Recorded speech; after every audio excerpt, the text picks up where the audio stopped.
ज्याय राघवेन्द्राय सत्यधर्मरताय च भजतां कल्पवृक्षाय नमतां कामधेनुवे ಓಂ ಶ್ರೀ ಗುರು ರಾಘವೇಂದ್ರಾಯ ನಮಃ. ಶರಣು ತಂದೆ ನನ್ನಪ್ಪ, ಶರಣು ಶರಣು ಶರಣು. ಹಾಯ್, ಹಲೋ, ನಮಸ್ತೆ.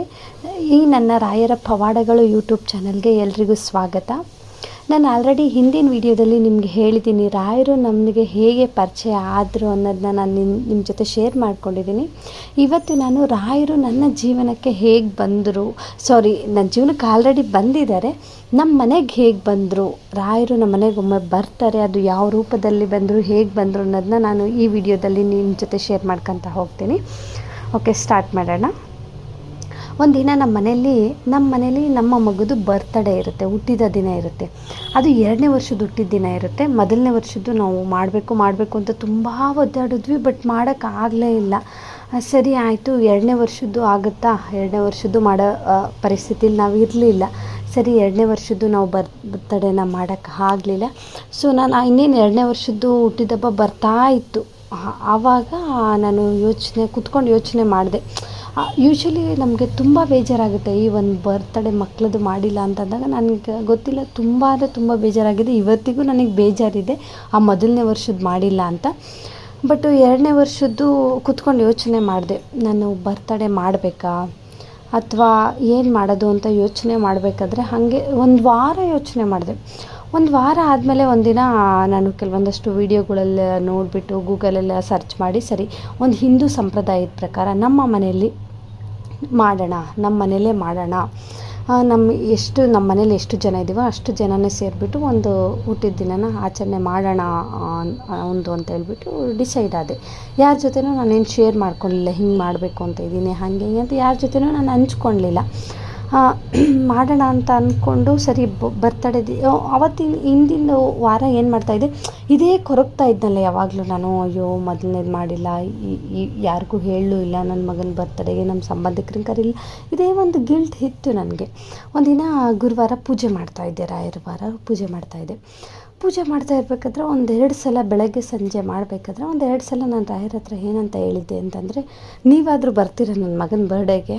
ನೀವೆಲ್ಲಿ ಬರ್ತೀರಾ ಬಿಡ್ರಿ, ನೀವು ಎಷ್ಟೊಂದು ಜನ ನೋಡ್ಕೊಳ್ಳೋದ್ರಲ್ಲಿ ಬ್ಯುಸಿ ಆಗಿರ್ತೀರ ಅಂತ ಅಂದ್ಕೊಬಿಟ್ಟು, ಸರಿ, ರಾಯರಿನ ಎಲ್ಲಿ ಬರೋಕ್ಕಾಗುತ್ತೆ, ನಮ್ಮ ಮನೆ ಒಳಗಡೆ ಅದು ಹೆಂಗೆ ಬರ್ತಾರೆ ಅವರು, ಹೆಂಗೆ ಬರೋಕ್ಕಾದ್ರೂ ಹೆಂಗಾಗುತ್ತೆ ಅಂತ ಅಂದ್ಕೊಂಡು, ಸರಿ ಅಂತ ನಾನು ಅಲ್ಲಿಗೆ ಬಿಟ್ಬಿಟ್ಟು ನಾನು ಯೋಚನೆ ಮಾಡಿಕೊಂಡು, ಸರಿ ಹಿಂದೂ ಸಂಪ್ರದಾಯದ ಪ್ರಕಾರ ಮಾಡೋಣ ಅಂದ್ಕೊಂಡು, ಸರಿ ಹುಟ್ಟಿದ ದಿನ ಬಂದಿದ ತಕ್ಷಣ ನಾನು ಅವನಿಗೆ ಎಣ್ಣೆ ಸ್ನಾನ ಎಲ್ಲ ಮಾಡಿಸಿ ಕೆಲವೊಂದಷ್ಟು ವೀಡಿಯೋಸಲ್ಲೆಲ್ಲ ನೋಡಿ ಹಿಂಗೆ ಮಾಡಬೇಕಂತ ಎಲ್ಲ ಒಂದು ಲಿಸ್ಟ್ ಮಾಡಿ ಇಟ್ಕೊಂಡಿದ್ದೆ ನಾನು.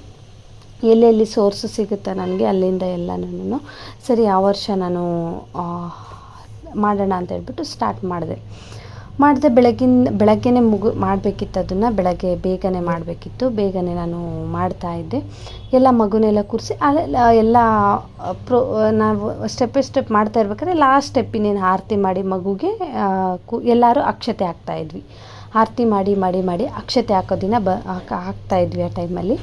ಸರಿ, ಅಕ್ಷತೆ ಹಾಕ್ಬಿಟ್ಟು ನಮ್ಮ ಮನೆಯವ್ರು ಏನು ಮಾಡಿದ್ರು, ಈಚೆ ಹೋಗಿ ನಿಂತ್ಕೊಂಡಿದ್ದ ತಕ್ಷಣ ಆ ಕಡೆ ಎದುರುಗಡೆಯಿಂದ ಒಂದು ಬಸವನ ಕರ್ಕೊಂಡು ಬರ್ತಾಯಿದ್ರಂತೆ, ಒಂದು 5 ಜನ ಬರ್ತಾಯಿದ್ರಂತೆ.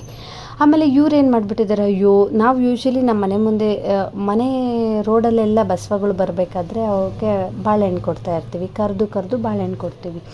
ಅವತ್ತು ಯೂಶ್ವಲಿ ಕೊಡ್ತಾಯಿದ್ವಿ. ಅವತ್ತು ಆ ಕಡೆಯಿಂದ ಬರ್ತಾಯಿತ್ತು ಸ್ವಲ್ಪ ದೊಡ್ಡದು ಬಸವ, ಒಂದು 5-6 ಜನ ಹಿಂದೆ ಬರ್ತಾಯಿದ್ರು. ಹಾಗೆಲ್ಲ ಇದ್ದಾಗ ಸೊ ಇವರು ಕರೆಯೋಣ, ಇವತ್ತು ಹೆಂಗಿದ್ರು ಮಗನ ಬರ್ತಡೇ ಇದೆ, ಅವನ ಹತ್ರ ಏನಾದರೂ ಕೊಡ್ಸೋಣ ಹಸುಗೆ ಅಂತ ಯೋಚನೆ ಮಾಡ್ಯವ್ರೆ. ಬಟ್ ಹೆಂಗಪ್ಪ ಕರೆದ್ರೆ ಬರ್ತಾರೋ ಹೆಂಗೋ, ಅವರು ದಾರಿಗೆ ಹೋಗ್ತಾಯಿದ್ರಂತೆ, ಬರ್ತಾರೆ ಹೆಂಗೋ ಅವರು ಅಂತ ಅಂದ್ಕೊಂಡು ಇವರು ಏನೂ ರಿಯಾಕ್ಟ್ ಮಾಡೋಕ್ಕೆ ಹೋಗಿಲ್ಲ, ಕರೆಯೋಕ್ಕೆ ಹೋಗಿಲ್ಲ, ಸುಮ್ಮನೆ ಆಗಿಬಿಟ್ಟವ್ರೆ. ಸರಿ, ಅದು ಮುಂದಕ್ಕೆ ಹೋಗಿ ಹೊರಟೋಯ್ತಂತೆ. ಆಮೇಲೆ ಇವರು ಒಳಗಡೆ ಬಂದು ನನಗೆ ಹೇಳಿದ್ರು, ಹಿಂಗೆ ಹೋಯ್ತು ಅಂತ. ನಾನು ಕರಿಯೋದಲ್ವಾ, ಬಾಳೆಹಣ್ಣು ಕೊಡ್ತಾಯಿದ್ದೆ ಅಂತ ಹೇಳಿಬಿಟ್ಟು ಹೇಳಿದೆ ನಾನು. ಹೊರಟೋಯ್ತು ಬಿಡು ಅಂತ ಹೇಳ್ಬಿಟ್ಟು ಮತ್ತೆ ಅವರು ನನ್ನ ಜಾಗ ಹಾಗೆ ಹೇಳ್ಬಿಟ್ಟು ಮತ್ತೆ ಆಚೆ ಹೋಗಿ ನಿಂತ್ಕೊಂಡ್ರು. ಆಚೆ ಹೋಗಿ ನನಗೆ ಒಳಗಡೆ ಬಂದು ಹೇಳಿ ಆಚೆ ಹೋಗಿ ನಿಂತ್ಕೊಳ್ಳೋ ಅಷ್ಟೊತ್ತಿಗೆ ಆ ಬಸವ ಅಗೈನ್ ವಾಪಸ್ ಬಂದು ನಿಂತಿತ್ತಂತೆ. ಅಲ್ಲಿ ನಮ್ಮ ಮನೆ ಗೇಟ್ ಮುಂದೆ ನಿಂತಿದೆ.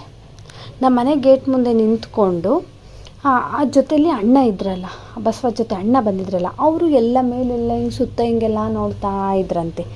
ಮೇಲೆಲ್ಲ ನೋಡ್ತಾ ಇದ್ದಾರೆ. ಆಮೇಲೆ ಇವರು ನಮ್ಮ ಮನೆಯವರು ನಮ್ಮ ರೋಡ್ಗೆ ನಮ್ಮ ಗೇಟ್ ಇತ್ತಲ್ಲ ಅದ್ರ ಮುಂದೆನೇ ನಿಂತಿದೆ. ಅದ್ರ ಮುಂದೆ ಸುತ್ತ ಅಣ್ಣ ಎಲ್ಲ ನೋಡ್ತಾ ಇದ್ದಾರೆ. ಅಲ್ಲಿ ಯಾರೂ ಒಬ್ಬರು ಜನನೂ ಕಾಣಿಸ್ತಿಲ್ಲ, ಯಾರೂ ಈಚೆ ಇಲ್ಲ. ಸರಿ, ಇವ್ರೇನು ಮಾಡಿದ್ರು, ಅಣ್ಣ ನಿಲ್ಲಿಸಿ ಬಾಳೆಹಣ್ಣು ಕೊಡ್ತೀವಿ ಅಂತ ಹೇಳಿದ್ರಂತೆ. ಸರಿ ಬನ್ನಿ ಅಣ್ಣ ಕೆಳಗಡೆ ಅಂತಂದಂತೆ ನಾವು ಫಸ್ಟ್ ಫ್ಲೋರಿಂದ ನಾನು ಕರೆದ್ರು ನಮ್ಮ ಮನೆಯವರು. ನಾನು ಬಾಳೆಹಣ್ಣು ತೊಗೊಂಡು ಕೆಳಗಡೆ ಹೋದೆ. ಕೆಳಗಡೆ ಹೋಗ್ಬಿಟ್ಟು ನಾನು ಬಸವಾಗ ಹಸುಗೆ ತಿನ್ಸೋಕೆ ಹೋಗ್ತಾಯಿದ್ದೀನಿ. ಅದು ತಿಂತಾ ಇಲ್ಲ, ಬಾಳೆಹಣ್ಣ ತಿಂತಾನೇ ಇಲ್ಲ. ಆಮೇಲೆ ಟ್ರೈ ಮಾಡ್ತೀನಿ ತಿಂತಾ ಇಲ್ಲ.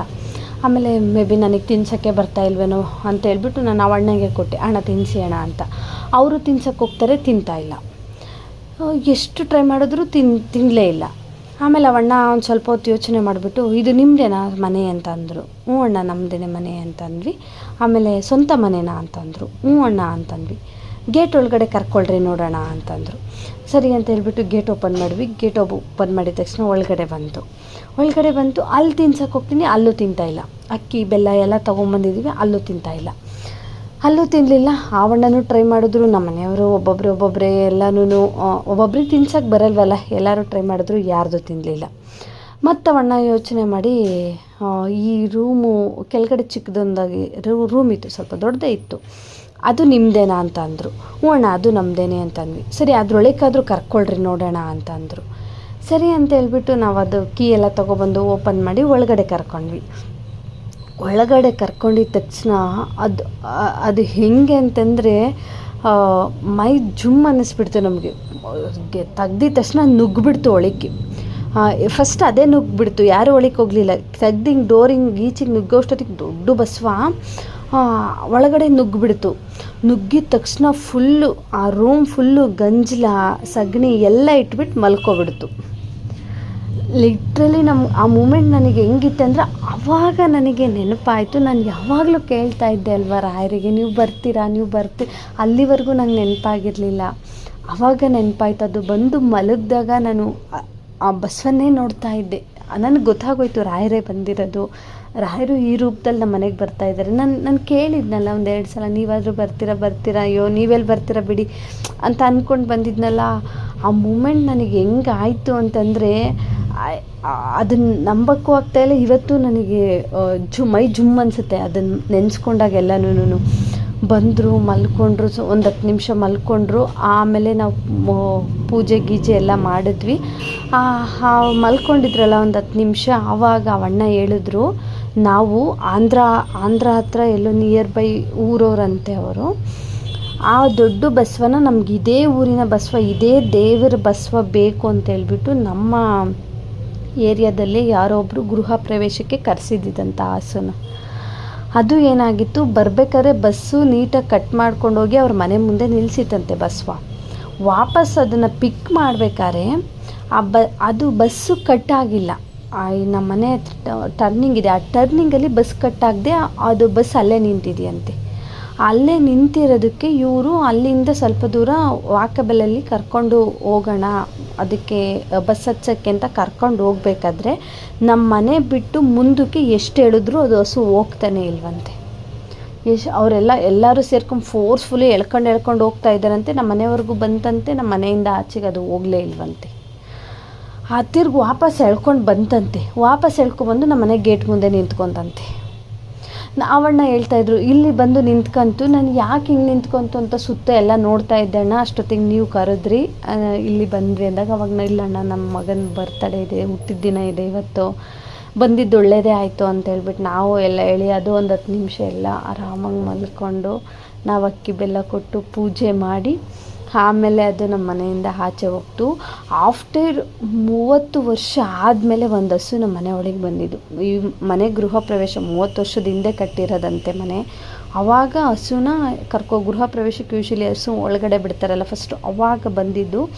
ಅದು ಬಿಟ್ಟರೆ ಇವಾಗಲೇ ಹಸು ಇಷ್ಟು ದೊಡ್ಡದಾಗಿ ಗಂಜಲ ಹಾಕಿ ಸಗಣಿ ಹಾಕಿದ್ದು ನಮ್ಮ ಮನೆಗೆ ಅಂತ ಹೇಳ್ಬಿಟ್ಟು ನಮ್ಮ ಮನೆಯವರೆಲ್ಲ ತುಂಬಾ ಖುಷಿಪಟ್ಟರು.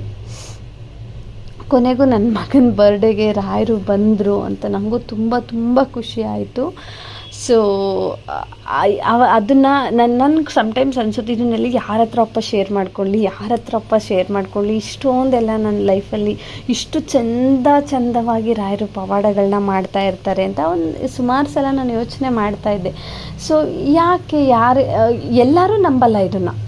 ಸೊ ಅದು ನಮ್ಮ ನಂಬಿಕೆ ನಂಬಿದವ್ರಿಗೆ ಅವ್ರ ಪಾದ ಹಿಡ್ದವ್ರಿಗೆ ಅದು ಅರ್ಥ ಆಗೋದು, ಎಲ್ಲರಿಗೂ ಅರ್ಥ ಆಗಲ್ಲ. ಅದಕ್ಕೆ ನಾನು ಒಂದು ಯೂಟ್ಯೂಬ್ ಚಾನಲ್ ಮಾಡಿದೆ. ಈ ಯೂಟ್ಯೂಬ್ ಚಾನಲಲ್ಲಿ ರಾಯರ ಪವಾಡಗಳದ್ದೇ ಅಪ್ಲೋಡ್ ಮಾಡೋಣ, ರಾಯರ ಪವಾಡಗಳೇ ಇರಲಿ ಇದರಲ್ಲೆಲ್ಲನೂ. ಯಾರ್ಯಾರು ನಿಮ್ಮ ಜೀವನದಲ್ಲಿ ರಾಯರು ಇಷ್ಟಿಷ್ಟು ಪವಾಡಗಳನ್ನ ಮಾಡಿರ್ತಾರೆ, ಯಾಕಂದರೆ ಅವರು ಕಲಿಯುಗದ ಕಾಮಧೇನು ಎಲ್ಲರ ಜೀವನಕ್ಕೂ ಆಗಮಿಸ್ತಾ ಇದ್ದಾರೆ.